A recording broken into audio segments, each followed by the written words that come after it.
Hey, welcome everybody. Thank you for coming. It's such a pleasure to be here in person at conferences. This is actually, I don't know about you, this is my first in-person conference in a couple of years. I am curious about it. Is this your first in-person conference since the start of COVID? Wow, that's cool. That's awesome. Today we're going to be talking about Log4Shell. My name is Josh Cummings, and I work on the Spring Security team, and I'm a full-time committer there. So usually with these conferences, I'm talking about Spring Security. Today, I'm still talking about security, just something a little bit different. Log4Shell is one of those things that was big enough for all of us that, when it happened, I talked to Glenn, and I was like, I want to talk about this. Has somebody submitted to talk about this yet? And they were like, no. So that's why I'm exiting my typical wheelhouse today to talk about something security related still, but quite a bit more cross-cutting, whether you're using Spring or not. I'm just gonna, because usually I do a little me intro so you know who's talking to you. To save a little bit of time, I'll skip that today, and then we can chat over lunch or sometime later. Let's see. So Log4Shell was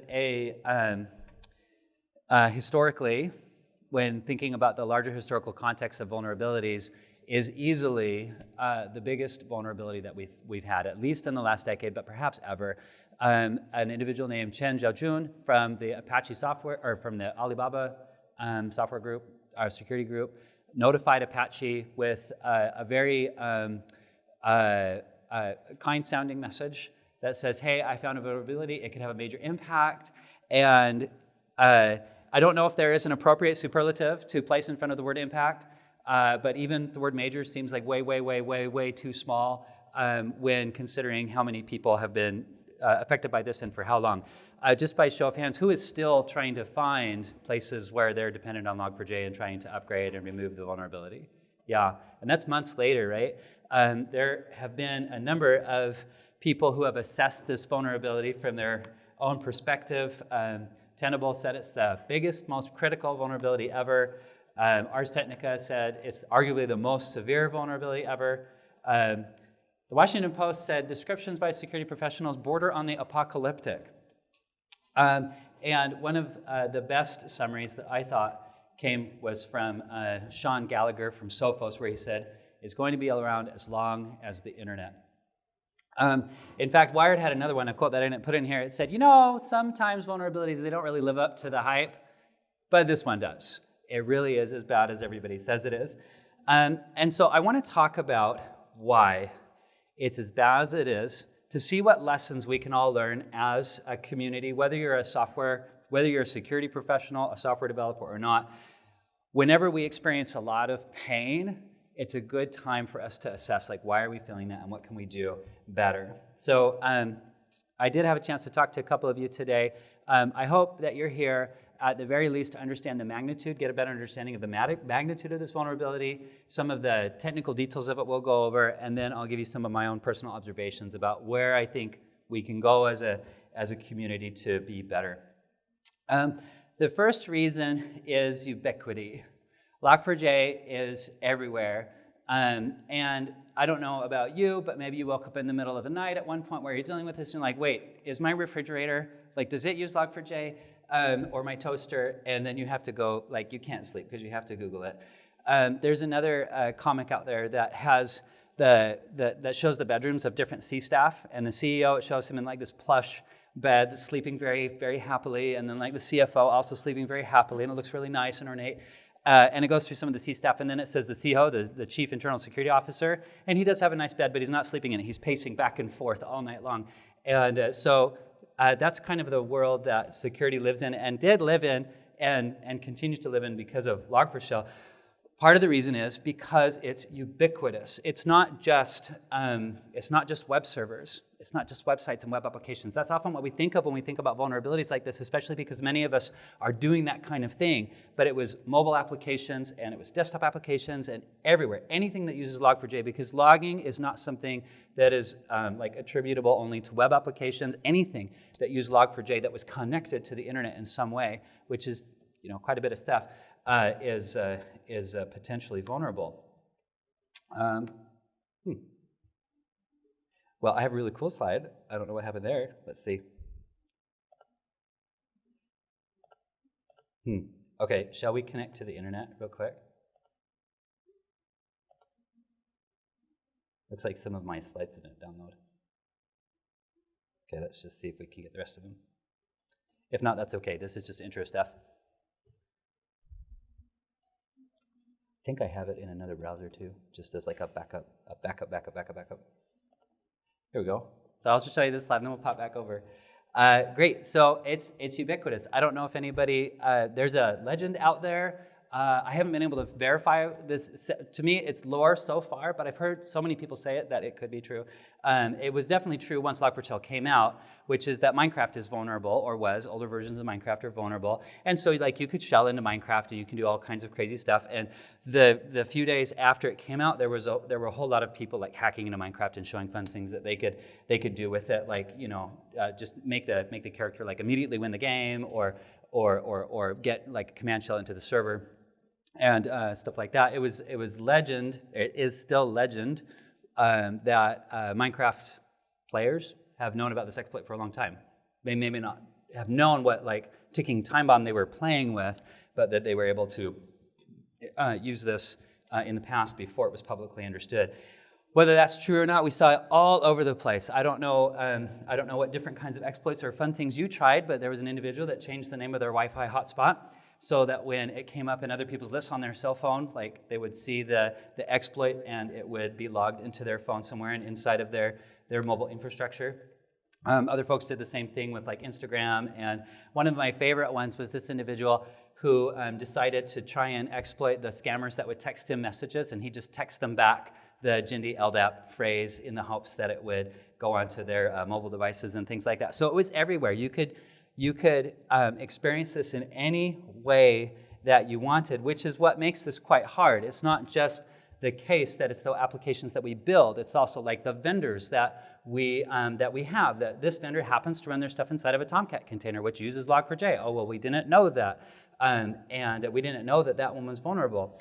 So the ubiquity makes it quite challenging. Jim and Nico said it best, in my opinion. So Contra Security estimated that 64% of applications they monitor are packaged with Log4j. That's a really high percentage when it comes to vulnerability management. Another interesting stat that I heard that I'll just throw in right now is that someone estimated that 10% of all assets connected to the internet were affected by this, which, again, if you consider how much we have out there that's on the internet, that's a sizable percentage as well. Jim Manico, a luminary security researcher, said perhaps the ranking of vulnerable and outdated components should have been a bit higher. So the OWASP top 10, right? Outdated components was like number 9. I don't know if it moved around in the last one. They did a re-up of it in 2021. I think it's 6 now. But yeah, it does seem like this is like what I don't know about you, I find myself talking to people all the time about, are your dependencies up to date? Are your dependencies up to date?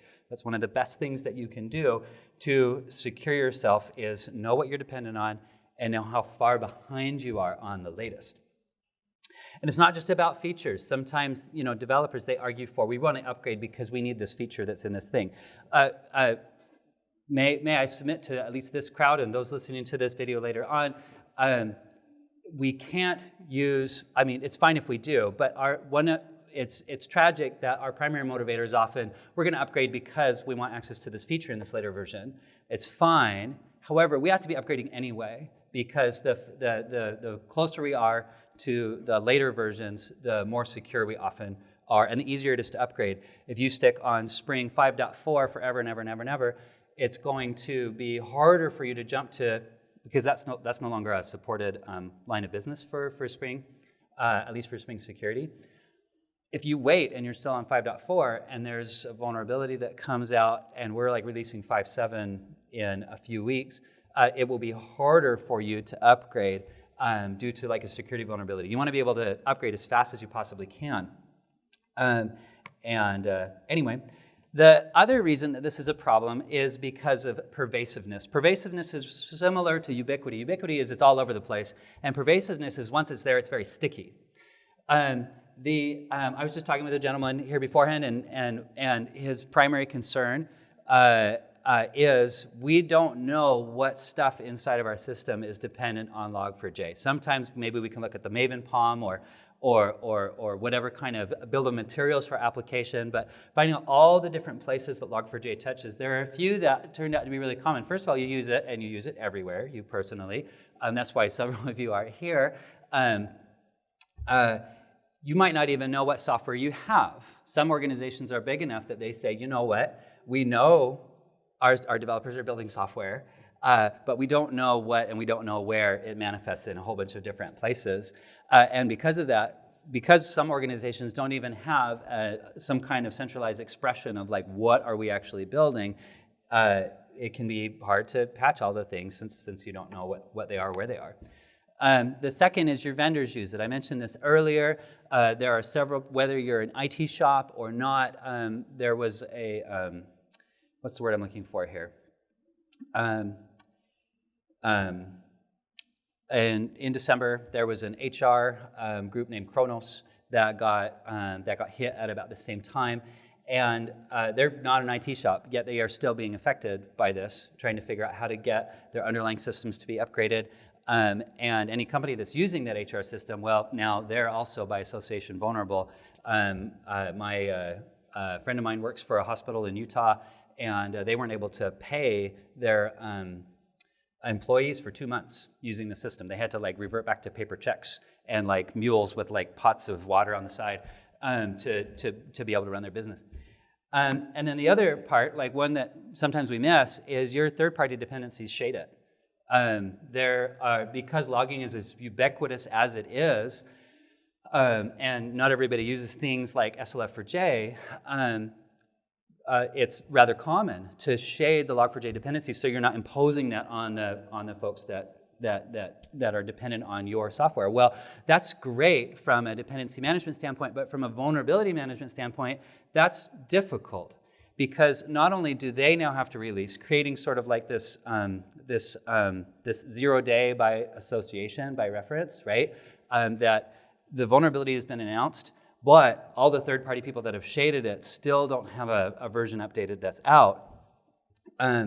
It creates a problem for you because you can't find all of the places, all of the third-party dependencies that you have that have shaded this and like changed the package name and everything. So like even the package scanners can't really do it as easily. All right. So the third reason is simplicity. I love XKCD. This is not an XKCD. This is somebody who mashup of a famous XKCD. Please raise your hand if you've heard of Bobby Drop Tables. And you know Bobby Drop Tables. Okay, so if you haven't, then you can Google for XKCD. Let's see, Exploits of a Mom, I think is what it's called. And basically, a kid from her kid's principal calls her and says, "Hey, we're having some computer trouble. Did your son really name himself $, open paren, Jindy, Ldap, / evil corp, paren, Bobby?" Oh yes, little Bobby Jindy, we call him. Well, we've got ourselves CryptoLock, I hope you're happy. So originally, this was something about Sql Injection, and he was called Bobby Drop Tables because he had like dropped all the tables in the school's database. And anyway, the reason I like this is twofold. First of all, this is one of the simplest. Like, if you want to get started, I'm not actually suggesting this. This is tongue in cheek. But if you're like, I really want to get started learning how to hack and learning how to like take over corporations and stuff like that, this is a great vulnerability for you to start with because it is so phenomenally easy to exploit, and in so many different places, and so easy that a kid from grade school could do it, could read a little bit about it, and you don't even have to, you really don't have to know a great deal of Java or a great deal of anything, which I'll demonstrate here in a moment. To talk more about simplicity, let's go to the code.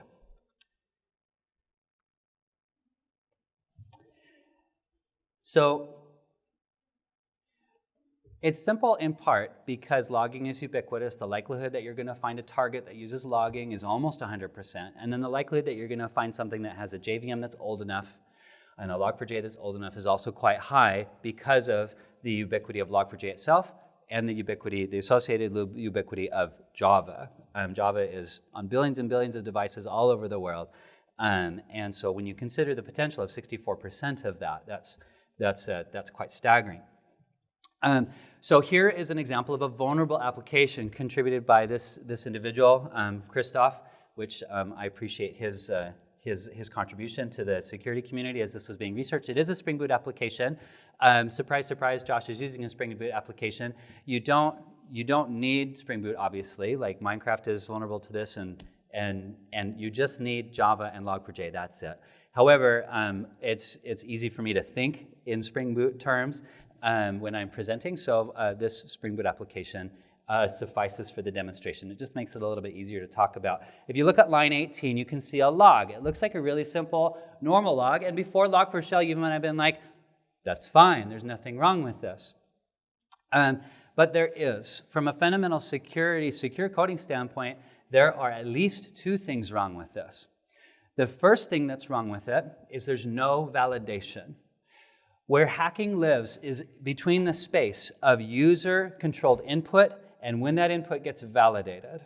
Because I don't necessarily want this request to pass or to work or to like to do the intended thing, whatever it is. All I want to do as a hacker is I want to be able to control the input and have that input do something that it's not supposed to up until the point that it gets validated by the system. And sometimes in systems, stuff isn't validated until it gets down to the database, because the database is going to make you have it be the right data type or something like that. Before then, there's a whole lot of space and a lot of applications for attackers to leverage the fact that I'm able to give you input and you aren't going to validate it for a long time. We'll see a couple of instances. That's going to rear its head a couple of times as we go through the different layers of this vulnerability. So, API version, it gets logged before it's validated. Anytime you send any user-controlled data to an external subsystem, a database, a file system, the network, in the case loggers is one of those, a log file, all of those are external systems. They're outside of our process space. They're outside of memory. Anytime you do that, then there's the potential for the user to leverage the fact that they know where that's going and cause some harm. The primary place that we see this, or we've seen it for the last couple of decades, is Sql Injection. If any of you, so the software engineers out there or the security professionals out there in this room, if you saw this line of code, line 18, and it was, instead of composing a log message, it was constructing a SQL query, and you were doing string concatenation, like you'd pull out like the Sql Injection sword of justice and like, who did this? It's the same thing. When we string cat unverified input into a system that has sophisticated templating and control logic like SQL, like CQL, like spell, like XML, like Log4j, as we learned, then we run into problems.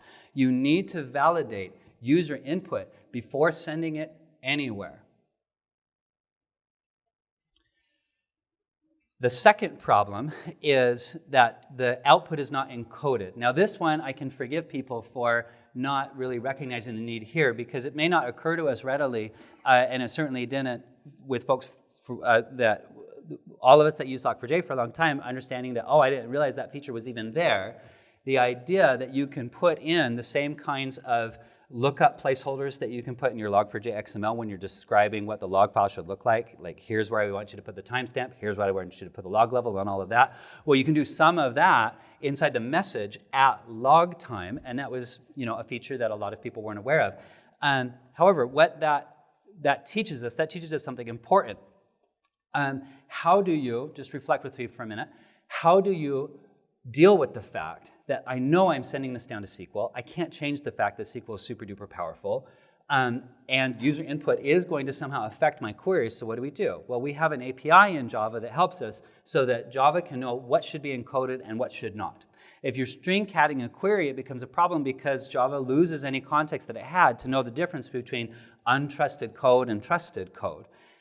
However, if you use something like prepared statement and bind variables, then now there's a separation between here's the query, here's my trusted code that I wrote, I know I wrote, and I'm okay, Java, with you running this. And then here's the stuff that came from the user. a where clause parameter that I need you to sanitize, or I need you to specifically what's called encode the output. I need you to encode it in such a way so that it doesn't get interpreted as SQL. This is something that for a feature like that to exist in some kind of system, that's important for it to have. For example, if Log4j had a feature like this, you can do this right here, but this is already a step better because it allows Log4j. Let me be clear. I don't believe that Log4j is this smart to be able to encode this output away from doing the message lookup. I think what happened through the vulnerability is all of those things were just turned off and removed, right? Those capabilities. But the point from a theoretical standpoint is this is inherently different because it would hypothetically allow Log4j to be like, oh, this is untrusted input. I'm going to encode it to make sure that it doesn't get interpreted as actual instructions for how I shall generate the log message. But this is the way that most things look, and the major point that I want to make here is this is the same kind of problem as when you run into other injection vulnerabilities. All right, so let's go ahead and try exploiting it. We haven't written the exploit yet, but I'm going to kind of go in sort of a logical order, help explain the vulnerability and the problems that are caused, and then we'll actually write the exploit. Let me see how we are on time. Great. So what I have here is, let me just run it. Let's see.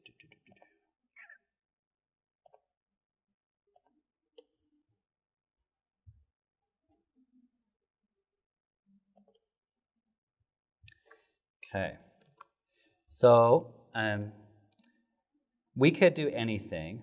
A header is just really easy. But it can obviously be a request parameter. It can be the body. It can be lots of other stuff. All I need to do is get the data to this endpoint. And certainly you might not know whether or not there's this is a header that the application has, but again, that's beside the point. That's just for ease in demoing, even though this is quite a common header. So first of all, let's go ahead and see what happens. I think is it Alt-8? No, it's not.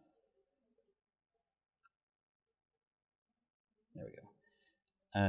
So you can see right here that it reflects whatever I sent in the header. And it just, by the way, it just says hello world. I could have string catted it and whatever, and then had like a cross-site scripting vulnerability as well, but I didn't. Okay. So the next one that we're going to do is, instead of supplying maybe what is like a legitimate value, we're going to go ahead and bank on the fact that we know that something that's vulnerable to Log4j, I can go ahead and supply what's called a lookup. Something that describes to Log4j, here's what you were going to do, Log4j, in order to figure out the rest of the log message, what needs to be logged into this subsystem. This is something that's turned on by default in Log4j 14 and down, up until like it was added. It supports a lot of amazing stuff. It's really, really powerful. We'll talk about this one in just a second. I need to go in order, though. So the Ldap Protocol, really briefly, but like I said, we'll talk about it more in just a moment. Really briefly, is a protocol that older versions, or that I guess newer versions of Log4j still do it as well. It's just turned off now by default. Allows you to do things like take a novel class that's not available, that wasn't available at compile time, and class load it live into your application. By novel class, that's an important distinction. By novel class, I mean a class that your JVM isn't even aware of at all. And we'll say more about that in a moment. This protocol supports a subprotocol, or subprotocols, which are to say that any protocol underneath here that resolves to a Java class file, Log4j is going to try and process that subprotocol to find out the binary class information to then get it loaded through Ldap. So what we're going to do is we're going to use Ldap, the Ldap protocol. There are a number of protocols that can be used to serve Java class files. Ldap is one of them. RMI is another. There were tons that were used. It supports IOP. It supports like Corba, and just, to me, I had no idea at the time that Log4j was as powerful as this. But I have a little local server, a little local Ldap server that's a compromised Ldap server, one that I, the hacker, control. And basically, this is an endpoint that I have stood up that is going to serve a class file to the application. So this second problem here is the same problem that occurs with things like XXE. By raise of hands, how many people have heard of XXE before? Okay, cool. I will just allude to it then. I don't think we have time for me to explain it today. The idea is, though, that I can send an XML payload, and that XML payload, you need information. Oftentimes, the reason we use XML is because we care about the schema or the shape of the payload that's coming to us. And one of the ways that schemas are supported in XML is through a doc type header at the beginning. Well, if I can send you, a hacker can send you a doc type header that tells you how to process the XML, you can see how I might be able to cause problems for you. And one of the ways that it's done there and that it's done here is through what's called server-side request forgery. I'm going to make your server, I'm going to make this vulnerable application call out to my server. Now, the server might not be on localhost. It's localhost right now because I'm showing you on my computer all of the different things. What this would be really is it would be a hacker-controlled address somewhere where I have an Ldap server that stood up. That can be reached ostensibly via like the public internet. You might say to me, well, like we have everything firewalled off, the ports aren't open, things like that. So even if they could, we're good. You'd be surprised at how often you think that's true, and organizations think that's true. All that has to happen at the end for you to be vulnerable is for one person to do something that they're not supposed to do, right? And if one person didn't do the firewall right, then now we have a problem. That's what happened with Equifax, and that's what happens over and over and over again. Second, the other reason that I don't buy this argument that's like, well, firewalls are going to protect us, is because it's like saying, hey, I will let you, the robber, into my home, and I'm okay with that because you can't leave.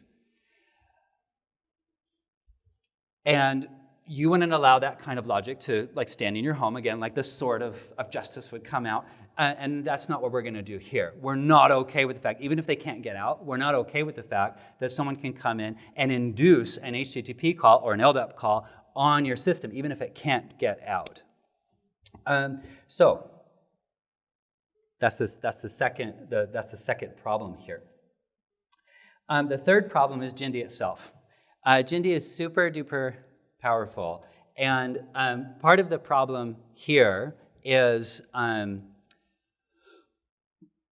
oftentimes coupling these things together, that's like part of, what's the word? It's part of Java culture, the idea of being able to like, hey, you can take these building blocks and just put them together any way you want because I, a framework developer, can't anticipate all the different ways you might like to compose them, so I'm just going to make sure everything is like can talk to each other really well.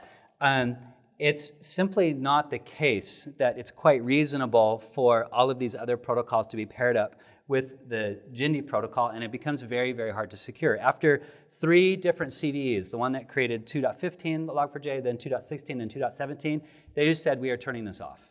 It's so hard to secure that the only sub-protocol that we're going to support is the one that Jindy is fundamentally designed for naming lookups via Java. So it supports the Java protocol, Jindy::Java, and that's it. Everything else is turned off or otherwise removed. Okay, great. Let's go ahead and run it. And we have a little calculator, right? Super awesome. We didn't write the exploit yet, but I have it cached in memory so that you could see it. Now let's go over and add our vulnerability. Let's see. Okay, so I've got nothing here, but it's because, like I said, I had it running beforehand. So now we're going to go ahead and add it. This is the last spot that we want to be thinking about when we're coding in Java or any language, or when we're thinking about adding features and what they ought to look like. The first thing that we talked about is string concatenation, input validation, output encoding, right? The second thing that we talked about is server-side request forgery. We need to think about the fact of, we need to think about situations where we are allowing people to come in, give us remote endpoints that they want us to run on their behalf. And then the third one is what we remember the point from earlier about the space in between input being provided to us and input validation. What I'm going to write here is a class that Jindy won't even know what to do with precisely, but it doesn't matter because Java knows it's a class, and I've said it's okay for you to load these class files via the class loader. It's going to try loading this and it's going to utterly fail, but that doesn't matter to me.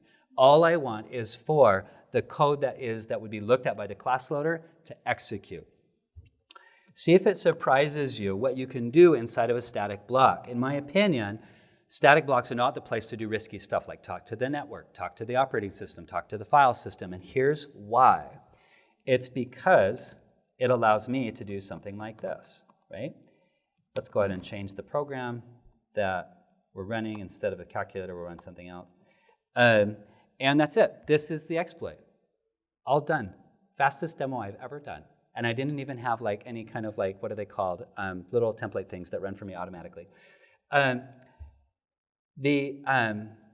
What's going to happen here is this class called exploit application that I'm serving up through my compromised Ldap server that I have running on my local machine is going to serve up this class file, and then when I hit this endpoint right here, when I hit the endpoint and provide it an endpoint that I want it to turn around and query, this class is going to be downloaded. Static blocks are run at class loader time. There's a little special virtual method called Cl init that you might have seen in stack traces before. That's run as the class is loaded up. Jindy doesn't even really have an opportunity to look at that class and decide whether or not it's something that it wants before the hack has happened. So again, remember the principle. Hacking lives in the space between me being able to provide input and that input being validatable. And it's really quite hard, as you and I think about it, for us to stand in the middle of like where class loading happens, right? Like I want to sanitize, I want to check whether or not it's okay for you to run this static block. That kind of functionality, as far as I know, doesn't exist in Java. And even if it did, I think that would be quite cumbersome for us to try and write. This is where security managers come in. If you're able to run a security manager in your system, you can say nobody gets to run runtime. There's absolutely no reason to ever run it. And you can try doing things like that. Using a security manager in Java turns out to be rather difficult. And so I personally hope for a day when Java, you can't do this kind of stuff in a static block. And you can't do this kind of stuff in a constructor, because that would help with deserialization problems as well.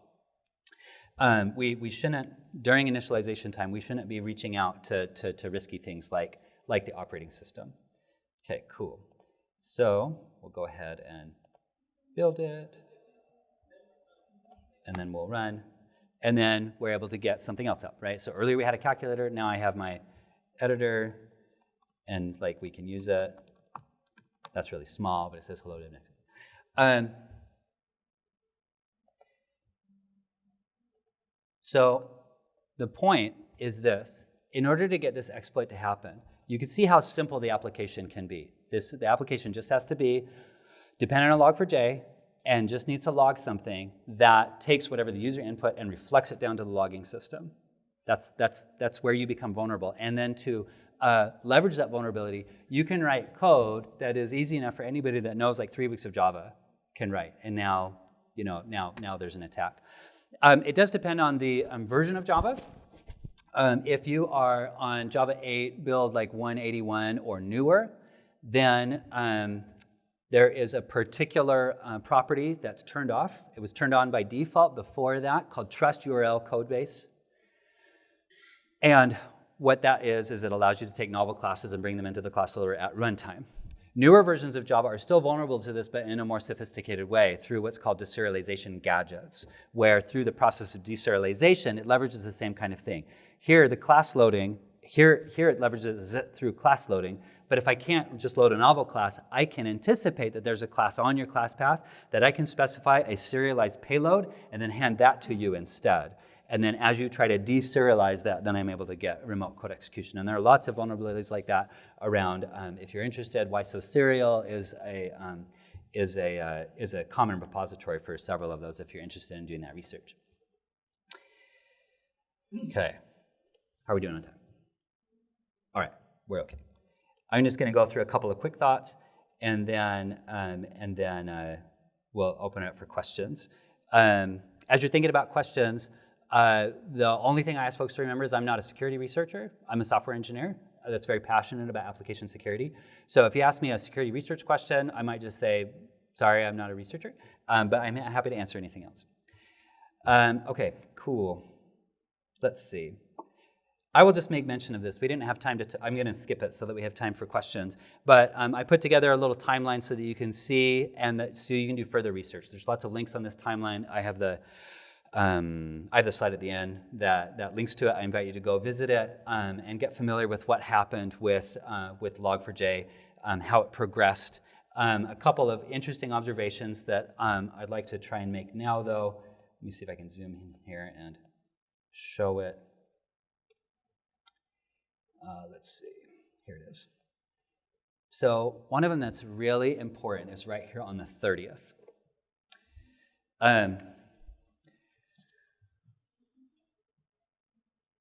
The fix was merged on November 30th. And before everybody kind of knew what was happening, like the whole, before it was publicly announced, you can see it was publicly announced 9 days later. First of all, that gap could potentially be a problem. One of the things that we do on the Spring Security team is anytime we have a vuln that fixes in a private repository, and we merge it like as we're releasing, since Spring Security is a public repository. But that's not precisely the point here. The point is, look how close to that commit, before Log4j was even released, look how close to that merge the first exploit was discovered. Right? Now this was discovered after the fact through research, but this is the earliest one that was found. Mere hours after the merge occurred. It's important for us to recognize that the hacker community is listening a lot more carefully than sometimes we think to the actions that we're doing. Which is why that's one of the practices we have in Spring Security is we don't merge it until we're ready to release. Let's see. Is there anything else interesting that I wanted to make sure that we talked about? Oh, this one was kind of interesting. I'll just mention this, and then we'll move on. So with a couple of observations, and then your questions. This was bad enough that the FTC had threatened legal action, right? So they said, hey, remember, Equifax lost $700 million because of their negligence. This is what the article says on the FTC's website.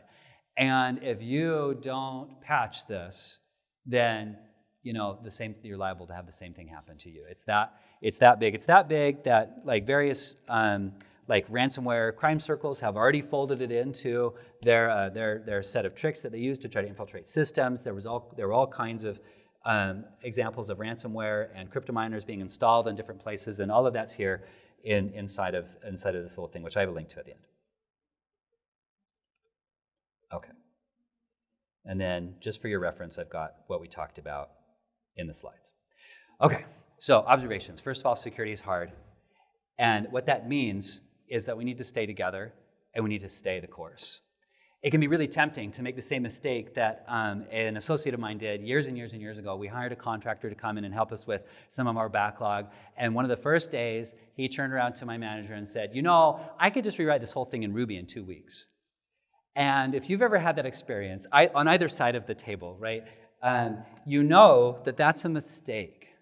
You might not make the same mistakes, but you'd make all new ones. And research shows that when we either take some open source thing and tweak it slightly to try and differentiate ourselves from the rest of the industry, or we try to build our own stuff, we end up being less secure because it didn't get vetted like open source products get vetted, like Log4j.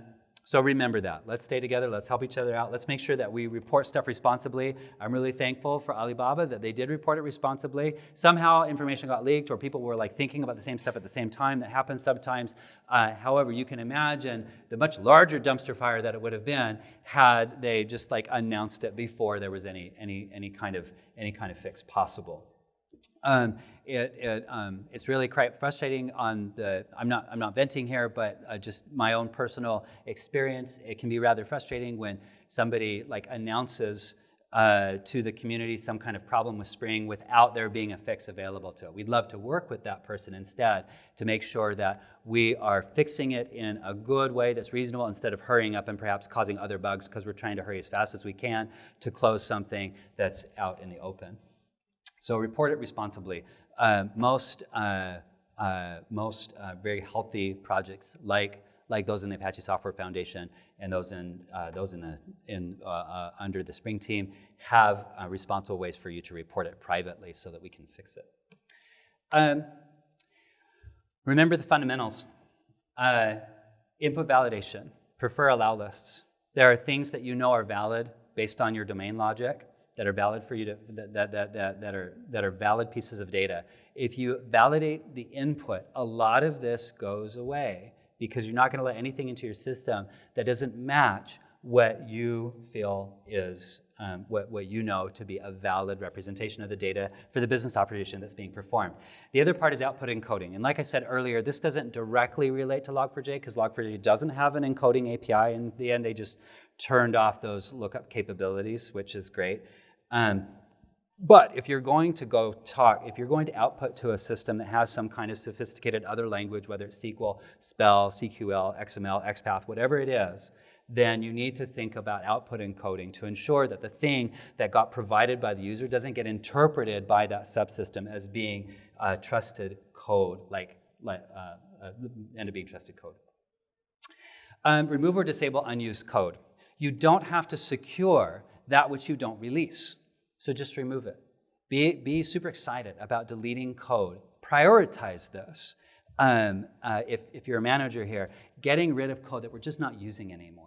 Sometimes that can take some work, which is why we don't prioritize it to figure out, like, are we still using this? We don't know. But taking that extra time to figure out what needs to be disabled, what needs to be removed, third parties that can require some research to figure out what things they already have on. So doing that research can be helpful so you can turn those things off because you don't want them on by default. And then update your dependencies over and over and over and over. So many problems would be solved if we were all on the latest stuff. It doesn't mean that you're not going to have security bugs because guess what? There's probably some other security bug in the latest Log4j, just like there's security bugs in your code that you write. However, the closer you are to the most recent release, the easier it will be for you to upgrade past whatever point is needed to get past some published vulnerability. And then I would invite you to do something a little bit harder. Those things are, in my opinion, table stakes, something that every software engineering group should be doing and should be healthy in doing. It's a little harder to research your dependencies, and I invite people to start trying to do this before you decide what dependency you bring in. And even after the fact, continue doing this health research about how healthy the dependency is. When was the last commit? When was their last release? If it was 4 years ago, then that's probably a problem. Part of that can mean that it's stable, but it also means that if it hasn't been released for 4 years and a security vulnerability comes around, like somebody's dusting off the code to be able to get a release out. This really happened with a dependency called JSON path, where when the vulnerability came out, if you go look at the GitHub ticket, the two people are literally right on the GitHub ticket talking with each other about, wait, how do we release this again? Like, and that's like posted right there, so you can go see the history of that, and it's really fascinating. How many committers do they have? If they just have one committer, now a lot of places in the open source community do have just one committer. It doesn't mean that any of these things are like deal breakers, like, oh, they have one committer, forget them. That's not what I'm saying. What I am saying is this is data for you to consider. Color.js, was anybody affected by Color.js? This is a small group, but maybe. Okay, cool, yeah. Color.js, the maintainer put in a malicious commit because he got cheesed one day. And it was an infinite while true loop inside of the JavaScript. So anybody that downloaded the next version, like their whole system halted. It wasn't even a hypocrite commit. It was like a legitimate person who got cheesed and decided to like screw everybody for until things got repaired. If you just have like the Spring security team, one thing that's nice about the security team is that we have 6 committers. And so if Joe for some reason like goes off the rails, right? Actually, it would probably be me. But if one of us goes off the rails, then there's other people that can come in and like help. I'm not the sole arbiter, nor is Joe, of like what goes into Spring security releases. What do they shade? This is something that is harder to do. You can analyze POMs to get an idea of it, POM files, but it's important that you know this. It's important that you know what kind of software they're dependent on, because you know that the software they depend on has security bugs, just like your software does. So if it's shaded, it's going to be harder for them to upgrade. It's going to be harder for you to upgrade once you realize what version you need to upgrade to, because you can upgrade all of your dependencies. Now you still have to wait for them to upgrade and reshade it and redeploy the thing themselves. Again, it's not a deal breaker. It's something for you to be aware of, though, when you consider how healthy and responsive from a security standpoint the dependency is. And then the final thing from a recursive standpoint is how healthy are their dependencies, right? Doing the same kind of questioning about the dependencies that they're dependent on. Clearly, to do this at scale, we need things like automation that can do some of this. There are some things out there that are starting to do these kinds of things that will tell you, when was the last commit? How many committers are there? Some of this harder stuff will take time for us to be able to do, and may take some amount of standardization to be able to do it. On the flip side, think carefully about shading for this reason. It doesn't mean that it's bad. It's just something that you should keep in mind, that it's an extra step you have to do if you need to, if there's a security vuln in the third-party dependency that you're shading. And then, lastly, remove, this is the biggest stretch, right? Remove uncommon code. We totally are okay with removing dead code. That should be okay. It may be hard to find, but everybody should feel okay with that. But I encourage people to consider carefully aggressively deprecating stuff, if that's the best that you can do, right? This is uncommon. We're going to deprecate it. We don't have to secure code that we don't release, right? Remember that. That's one of the fundamental principles of secure development, is if you don't release it, then it's inherently secure. Or if you can't, break it out into a separate artifact, right? You're this is really uncommon. Let's put it out in a separate artifact so at least those who need it can bring it into their runtime. Otherwise, it's not. So there's a whole bunch of runtimes that never even needed the lookup thing, right? It just didn't need it. Well, consider the possibility that Log4j has a Log4j -lookups or whatever, I have no idea, but has it over here. So if you need it, you bring it in, and if you don't, you didn't have it. So the code isn't even there and isn't even released. You can do the same thing with your stuff as well. Break it out into separate things so that that which gets deployed is that which you need. Or remove it. Software is more nimble than we like to think. If you remove it, and then it's oh crap, that was the wrong thing. Guess what? We have Git. Just add it back in and re-release. I realize that that last one we can't just do flippantly all the time, or we'll irritate our customers. But sometimes that can be the thing that you do. Okay, cool. So those are some of my observations about what we can do better in the community. What I understand from a technical standpoint of how Log4j works, a little bit about the history and why it will continue to be with us for as long as the internet. Thank you very much. And I think this is a good time for questions. We have a couple minutes. So I know we're late, but I'm okay with.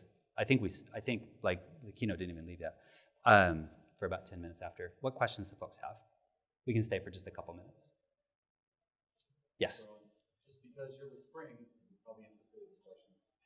Spring for Shell. Yeah. When it first came out, it was sky's falling all over yeah. again. Is this as bad? Mm-hmm. All indications look like it's not as ubiquitous. It's harder to exploit. But what are your takes on? Yeah, it is quite a bit harder to exploit. So Spring for Shell. One of the things that happens that first of all, one of the things that happens in the security community that we want to recognize. First of all, and I want to be careful here because I want to talk, it's important to talk about your question too.